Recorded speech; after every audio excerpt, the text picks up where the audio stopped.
Hi everyone, and welcome to Year 4's reading comprehension lesson. The text today is A Path to Happiness.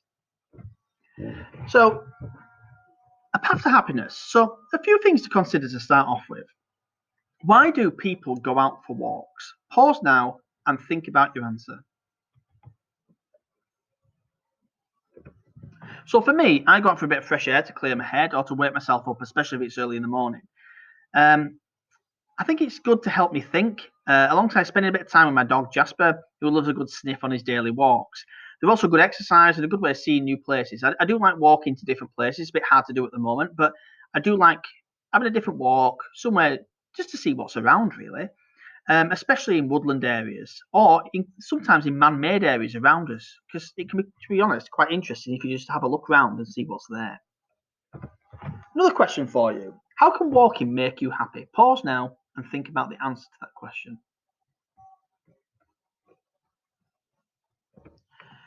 Well, for me, the warm feel of the sun as you walk, that can be nice and happy, a happy feeling. The sense of achievement, especially if it's a challenging walk. You know, you might want to walk up, let's say, Winter Hill or up Rivington Pike. You might have never been up there. And it's a bit of a sense of achievement when you get up to the top. The view. Sometimes the walk is rewarded with a great view at the end of it. Or sometimes it's the little things, like you might spy an owl in a tree, or there's a fox at the side of the road, or the way the light shines through the trees. Could be anything, really. They don't have to be big things. It can often be little things that make you happy as you're out and about. Another question. Look at the title of this text, A Path to Happiness. What do you think might happen in this story and why? Pause now and think about your answer. So for me, my thoughts, and I'm being honest with you here, this is before I read the text. I think that they go on a journey and they don't like it at first, but as the walk continues, they find joy in the little things around them and the memories that these things bring, or the memories that they bring back for them. So, a path to happiness. Let's move this out of the way. Okay. Small puddles littered the footpath, and it was beginning to dawn on me that smart shoes and fresh jeans may not have been the wisest decisions to make on a dreary Sunday morning. Nevertheless, throwing caution and common sense to the wind, I pressed on. The carcass of a rabbit poked out from under the bedcover of ferns, and a choir of snowdrops gathered to bow their heads in mournful respect. A family of red heads walked towards me, wearing raincoats and Wellingtons. Even their spaniel looked satisfied. "Good morning," they chirped. Behind them trailed two non-locals. They were dressed unseasonably, white trainers and heels, a testament to their foolishness. "Is it worth it?" I asked. "Defo," replied the Scouser. I looked at his wife. She smiled sheepishly. She did not nod in agreement, nor did she shake her head in disagreement.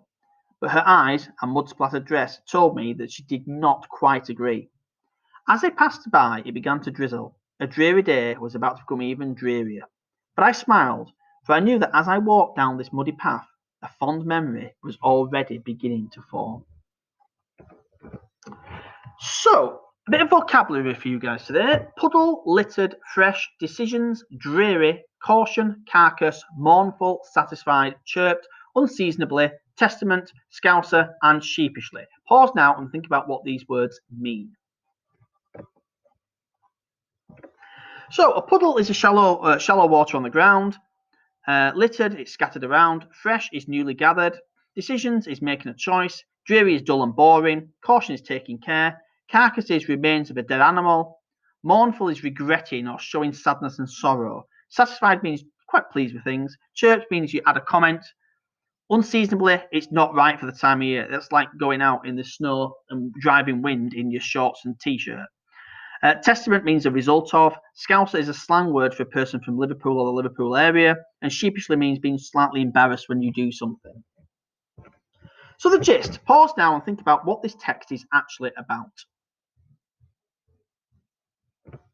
So it's an anecdote, which is a story about a real life event. It's a walk, and about finding happiness in all situations.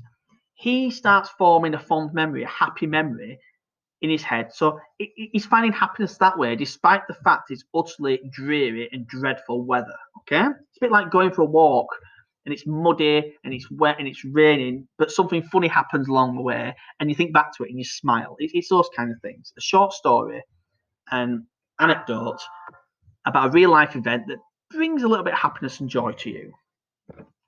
So, a bit of a question stems reminder for you all. Now, I know you're fed up of seeing these, but it is important that I go through them. Who, what, when, where, and why. So, who, if the question stem is who, the answer is going to be a person's name.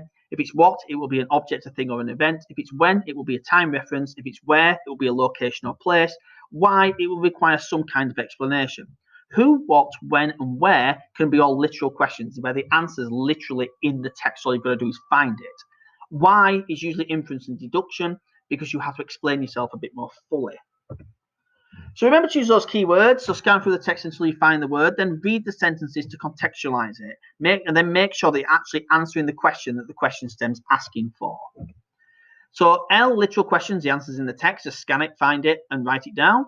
V is vocabulary, that's word choice. D is deductive, so it's understanding based on the evidence in the text. Evaluative means you're giving an opinion, but back your opinion up with evidence from the text. Inference is similar to deductive. It requires interpretation beyond what's in the text, so you're reading between the lines. That's the most difficult skill on here. And authorial intent is why has the author chosen that language to engage the reader? Why did they choose that word and not this word? So question time, let's model. How does the narrator describe the weather? Pause now and have a go.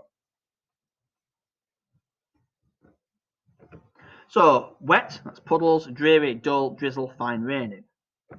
So here are your questions for today. How does the narrator describe the weather? How is the word littered used in the first sentence? Who does the narrator pass on the muddy path? Who is suitably dressed for this walk? Why were they suitably dressed? Who is not suitably dressed for this walk? Think carefully about that. Why were they not, unsuitably dressed? Why has this anecdote been written in the first place, this short story being written in the first place? Sorry, in the first person, my apologies. And what illustration accompanies this text and why? And finally, your evaluative question is, do you think the writer of this anecdote is a positive or negative person? Why? What makes you think that? Good luck.